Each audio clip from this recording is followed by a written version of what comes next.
The Philadelphia Eagles just completed their 2022 NFL draft, and quite frankly, the big news they made didn't even necessarily happen during the draft, as the Philadelphia Eagles decided, hey, we want A.J. Brown, and they went out there and pulled off the move to bring in A.J. Brown. They deferred one of their first-round picks to next year so they can kind of get a good evaluation on Jalen Hurts. And you want to talk about a guy who now has two top-tier targets in Devonta Smith and A.J. Brown, not to mention, too, you still got Dallas Goedert on this team. Jalen Reagor, we'll see what the hell happens with him, whether or not they keep him, whether or not they let him go in a trade potentially. Hard to tell at this point. Quez Watkins, you've got some decent players on the team, but look, you bring in A.J. Brown. That was kind of the big surprising move, honestly, of that first round that was full of trades. I think this is the best roster in the NFC East. I think the Cowboys are still the favorite because they have Dak Prescott. Yeah. But I think that this overall is probably the best roster in the NFC East. Going out and getting AJ Brown it's a Howie move, man. He's an aggressive general manager. He's going to go out and do what he believes is necessary. Listen, they could have drafted a receiver in round one, but they could have drafted Treylon Burks. They haven't really had a lot of help or a lot of success drafting Devonta wide Smith receivers. You weren't missing on Devonta Smith. Outside of that, Jalen Reagor hasn't hit, and you already converted J.J. Arcega-Whiteside to tight end. Yep.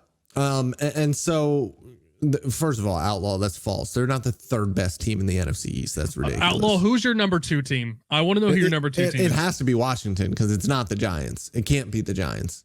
So it has to be Washington, and I just wholeheartedly disagree with that. But I'm here for the comments. I'm here for the chaos. The 13th pick, Jordan Davis, to go up and to jump Baltimore to go and get him. That was a power move. He was not going to get by Baltimore. That was a fantastic pick. He completely transforms the middle of that defense. That's a defense that does not have any linebackers. Still don't have any linebackers. Yeah, they do now. Son Reddick, Kazir White, Nakobe Dean.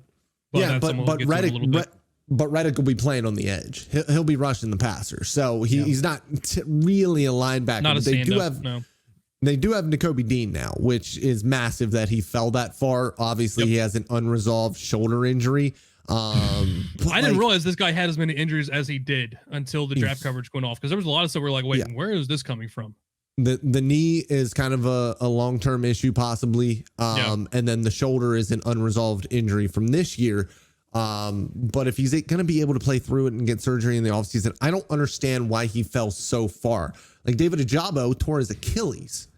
And I think the reason Ojabo went though so early because he was literally at the Michigan Connection, a former DC and all this stuff. I think that was a little easier to pick. That helps too. When David Ojabo started falling, I don't know why it didn't just click to me until I saw the Ravens were on the clock and I was like, wait, David Ojabo, why didn't I think of this beforehand? Like, I think that one makes way more sense than the Kobe Dean. Like I said, you still take bets on upside, take bets on players. Like, there was no reason that Justin Ross should have fallen outside of the draft and then went unsigned for quite some time. Like, you can't tell me those guys don't have more upside than some of the guys that were going around them in the draft.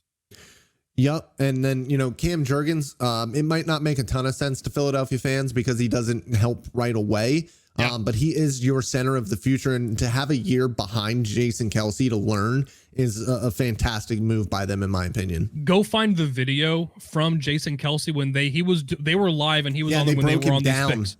Yeah, it was cool. Yeah, he kind of broke down his game. It was really, really cool.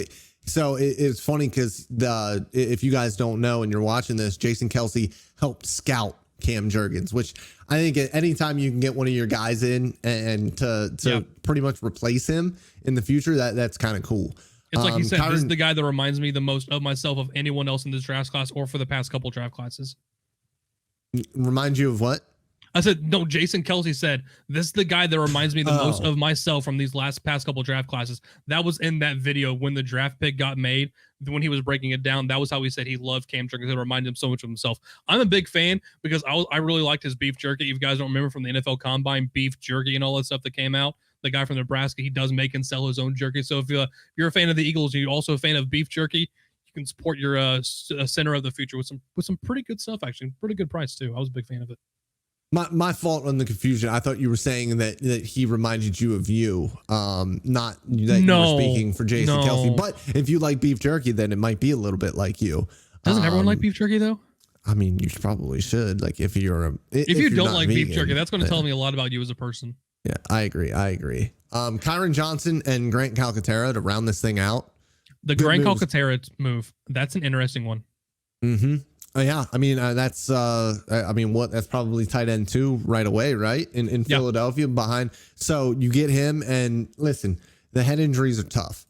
Trust me, I know. I've had my fair share of head injuries, but I think if he is going to be able to play and be able to stay relatively healthy and have a career through his rookie deal, I think that it's going to have a little bit of upside because he's a fantastic receiving weapon at the position. I also just like SMU guys. I'm kind of like with Cody too. I know he loves SMU guys. I'm kind of the same way. I think James Prochet, watch him to have a sneaky, really good year for the Baltimore Ravens because they don't necessarily have any other receivers after trading away Marquise Brown. It's going to be like Rashad Bateman and him, and then like Devin Duvernay and Prochet. So if you get a guy at SMU like Grant Calcaterra, I'm probably going to give him a little bit more of a leash than I would other players. But tell me what you guys think. Baltimore Ravens fans, what do you think? I'm sorry, tell me what you think if you were a Philadelphia Eagles fan. What do you think about the haul that they got from this year's 2022 NFL mock draft? Let us know down there in the comments. While you're there, make sure to like and subscribe so you stay informed on all the latest coming out from Pro Football Network.